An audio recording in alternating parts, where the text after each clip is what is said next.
Сразу хочу сказать, что история этого камина уже есть в сети интернета и подробно описана на сайте наших давних партнеров компании «Русь Бревенчатая». Очень рекомендую с ней ознакомиться, ссылка приведена ниже. В данной статье сам заказчик в деталях на собственном примере описывает процесс выбора отопительной системы для загородного дома, а также ход строительства и еще много чего интересного.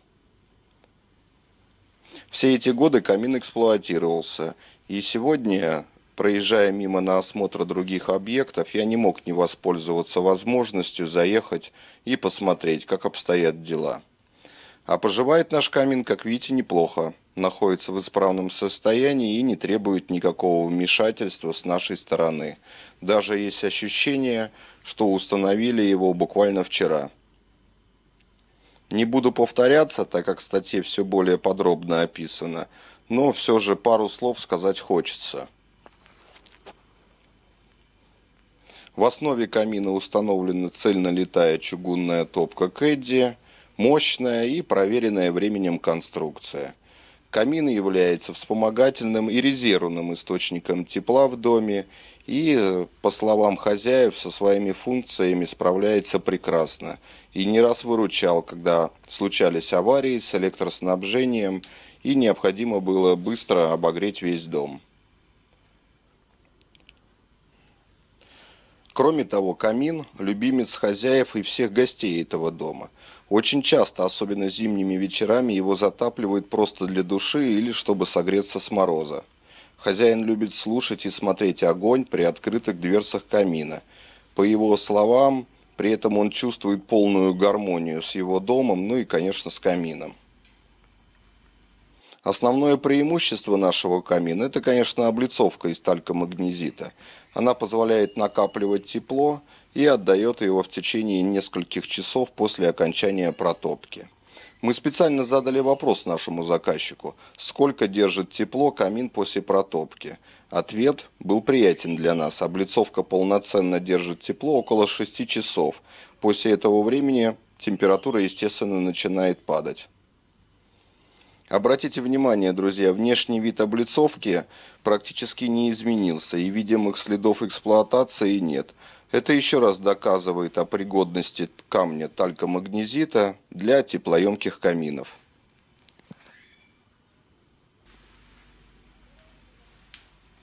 Пол вокруг камина у нас выложен декоративной плиткой, она тоже из талькомагнезита и очень подходит ко всему комплексу.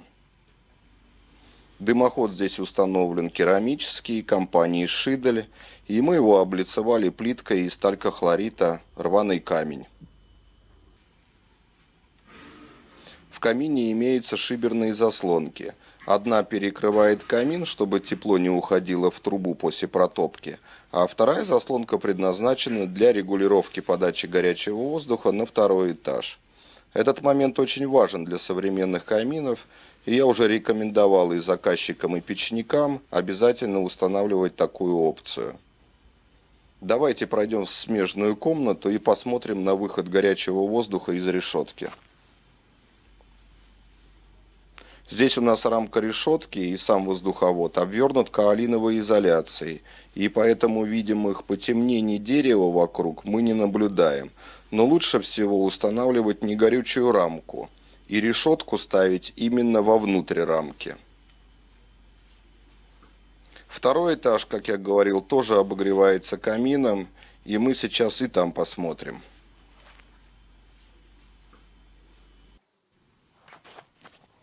В этой комнате воздуховод спрятан вот в таком коробочке. Из него предусмотрен выход в другую комнату. Туда мы зайдем чуть позже.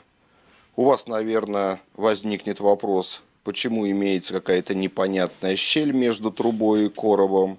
Ответ очень простой. Дом из рубленого бревна и дает хорошую усадку. И, соответственно, перевязку плитки делать нельзя. Более того, конструкция дымохода полностью независима от межэтажных перекрытий и даже от крыши. Это очень важно, но, к сожалению, не все это учитывают. В деревянных домах мы строим печи и камины очень давно, и знаем все их секреты, и ошибок стараемся не совершать. Дымоход на втором этаже облицован искусственным камнем, и я считаю, что смотрится очень даже неплохо.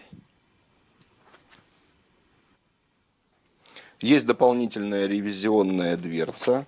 Такую опцию рекомендую всем заказчикам, устанавливающим керамический дымоход Шидель или аналоги. Она позволяет чистить дымоход без выхода на кровлю. То есть вы сможете проделать эту операцию своими силами, не прибегая к услугам трубочиста и не рискуя собственной жизнью, работая на высоте. Да, кстати, если дымоход кирпичный от печи или от камина и имеется чердачное помещение с доступом, то можно также поставить дополнительную дверцу для чистки. Сейчас мы именно так и делаем на всех объектах, если есть такая возможность.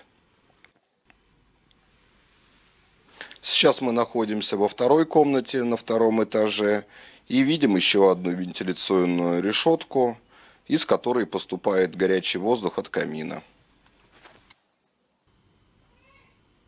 В нашем сегодняшнем камине чистка дымохода пока не требуется, да и в целом все в порядке. Кстати, на этом же участке имеется баня, в которой нами же построена кирпичная печь-каменка периодического действия. Ее мы, естественно, тоже осмотрели, и рассказ об этом я уже разместил в одном из видеороликов. У меня пока все. Не забудьте почитать 2 статьи о камине и о дымоходе по ссылке внизу. Следите за новостями. Всего вам хорошего. До новых встреч.